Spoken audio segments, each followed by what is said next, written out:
Assalamu alaikum students, hope you are doing good. This is your lecture number 16. Basically, this is the overview of all your lectures which you have attended the last week, and this is for grade 8 physics. And in this unit, we will learn about chapter number 3, which is dynamics.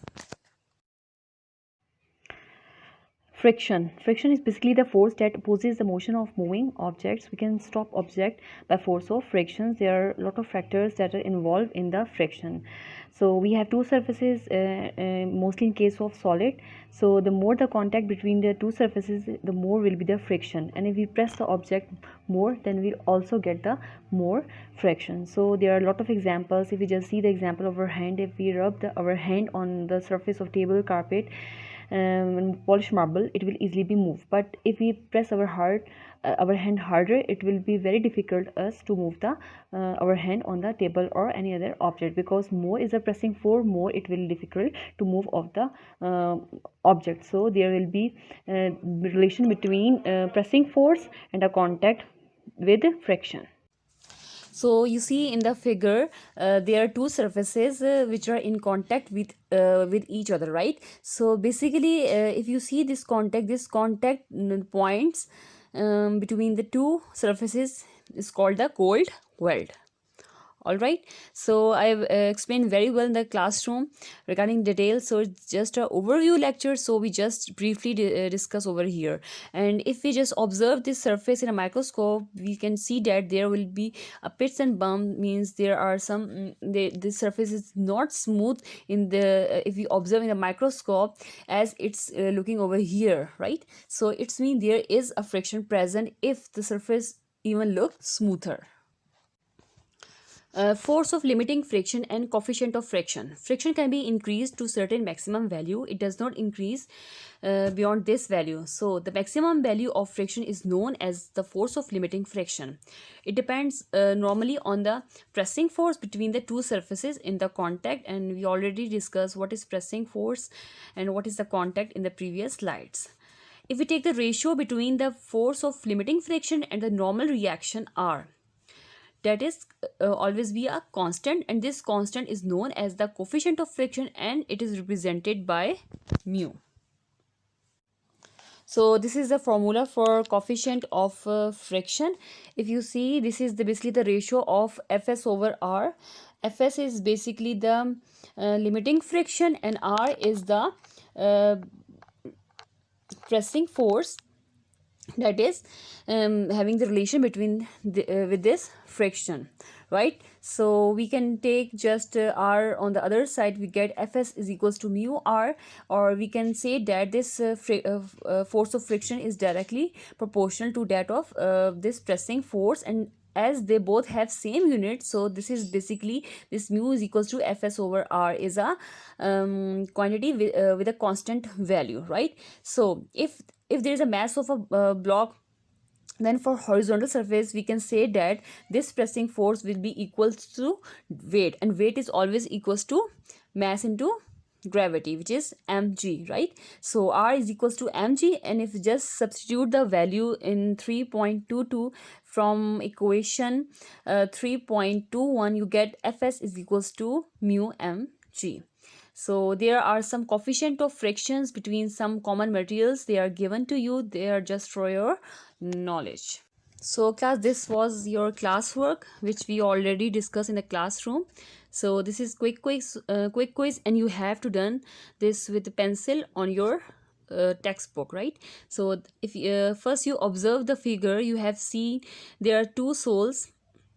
The sole on the right side is looking very smooth, and the sole on the left side is looking very rough, right? So according to this figure, we have to answer the questions. Question number 1: which shoes offers less friction? So it's mean this is a smooth surface shoes which is on right size, it offered the less friction. Number 2: which shoes is better for walking on the track? The smooth surface shoes is better for walking on the dry track. Question number 3: which shoe is better for jogging? The rough surface shoes is better for jogging because there are less chances that we can slip or fall, right? So question number 4: which sole will wear out early. The smooth surface sole will wear out early. Rolling friction. Rolling friction is basically the force of friction that is existing in the wheels and tires of the object. So in case of rolling friction, we have a very less amount of friction, and if we see the other object, let's say example of a block, it is we have placed on the surface of a ground and we try to move that block, then we have to be put lot of effort to move that block. Means we are applying more force, and we just more force is required to move that object, because there we need a sliding friction. So as rolling friction has less contact between the two surfaces, and sliding friction has a more contact between the two surfaces, so rolling friction is always less than the sliding friction. So this is also your questions which I asked you in the homework, that why rolling friction is extremely less than the sliding friction. So you have to write from here, from when the axle of the wheel is pushed till, that is why the rolling friction is extremely small than the sliding frictions till here. And ball bearing, it is also an example of a rolling friction.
Then we have a topic, braking and skidding. It is very easy topic.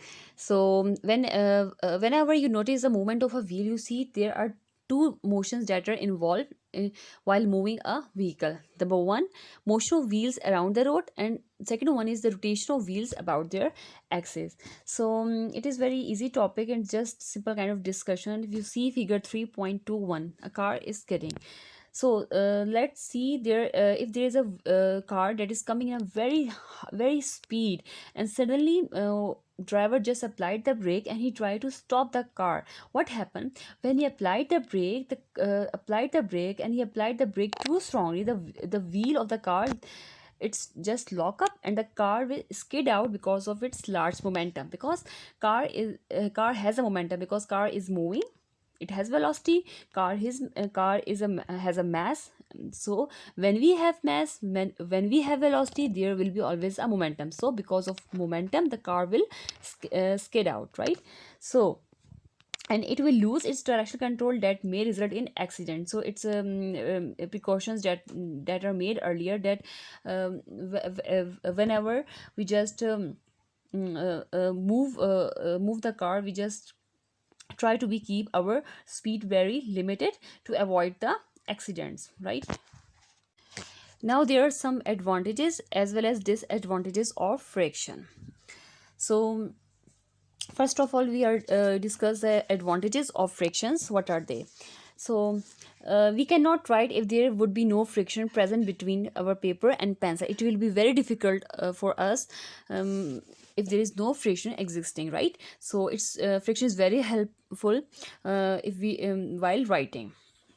Then if there is no friction, we cannot walk on the ground, right? All the time we can just fall off, we can just slip, and it is very difficult for us to move if there is no friction on the ground. Similarly, we can run with the help of a friction. Then bird could not fly if there is no air resistance. The reaction of pushed air enables the birds to fly. Air resistance is also a friction. Air resistance is basically the air that is coming in the opposite direction of the moving object. So if there is a air resistance, there is a friction in there. Because of this air resistance, bird can be fly. right? So if you see the figure 3.22, smooth air flow at the high speed reduces air resistance. So it's a benefit for because of friction. Friction is highly desirable when climbing up a hill. So we need friction to climb a hill. So these are the advantages of the frictions, right? Then there are also are disadvantages of friction. Suppose a car is moving with very high speed, and we are moving, we are somewhere, we want to reach earlier, but what happened, we just pass from that area, that surfaces which have lot of friction. There are lot of stones, grass, everything placed on the road, that that it will be a very difficult for car to move on that road. So sometimes we are applying the high speed, we are applying more speed, but our car is not moving because of the friction. So in this case, we can lost we can lost energy of car as a heat, and sound is also produces. So sound is also losses because of high friction. And also it's we can in this way we can damage our tires of a vehicle. So in some cases the friction is very undesirable, and it has a disadvantages, depends upon the situation. Now there are methods of reducing friction. Friction can be reduced by number one, making the sliding surfaces smooth. If we make this our sliding surfaces smooth, our object can easily be moved, and it will reduce the friction. Number two, making the fast moving object a streamlined shape. Streamlined shape is basically a fish shape, such as cars, aeroplanes, etc. This causes a smooth flow of air and thus minimize air resistance at high speed. When we reduce the air resistance, it's mean we can move on the higher speeds, right? So in this way we can reduce the friction. Then lubricating the sliding surfaces. Lubricating mean we just provide the more amount of liquid to our to the sliding surfaces, so that object can easily be slide on the surface. Number four, using ball bearing or roller bearing, because the rolling friction is lesser than the sliding friction. If you see figure 3.23, this is a streamlining. The bullet train reduces the air resistance at high speed. So this is basically a shape which is called a streamlined shape. In this way we can reduce the friction. So these are the method of reducing friction.